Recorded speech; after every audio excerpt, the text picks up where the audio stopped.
Hey everyone! Welcome back to Beta Crochet. Today, I am going to show you step by step how I made this adorable crocheted cherry bracelet. It features a unique textured brown base, cute green leaves, and sweet little red cherries. It's super fun to make, so let's get right into the tutorial. We are going to start by making our vibrant red cherries. Using your red yarn, start with a magic ring or a short starting chain. Then work single crochet SC stitches in the round to build up your cute little red cherry balls until they are firm and nicely shaped. Fasten off and set them aside while we work on the rest of the bracelet. Make 6 cherries using the same pattern.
Next up, grab your green yarn to make the leaves. Chain a few stitches such as a foundation of chain CH, stitches and work slip stitches SL street or small petals, using single crochet SC and half double crochet HDC stitches to create those nice, detailed leaves that sit right above our cherries.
Now, take your light brown yarn. We are going to work up this lovely light brown base strap by making a long chain of chain CH stitches, optionally reinforced, with a row of slip stitches SL street or single crochet SC to give it a sturdy texture as the foundation of our bracelet.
assemble the main details. Take your leaves and your red cherries and join them together securely using a series of chain CH stitches and slip stitches SL straight. This creates that seamless, connected look between the foliage and the fruit.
Finally, take your assembled cherry and leaf clusters and place them right onto your brown base strap.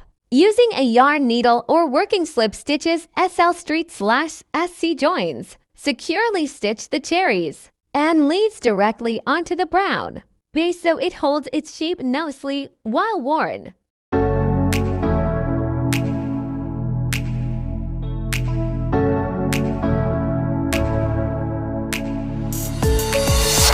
Weave in all your remaining yarn tails using a tapestry needle. Trim the excess, and your crochet cherry bracelet is all done. I hope you enjoyed watching how I put this piece together. If you did, don't forget to give this video a thumbs up. Subscribe to Vita Crochet for more fun tutorials. And let me know in the comments what you want to make next. Happy crocheting!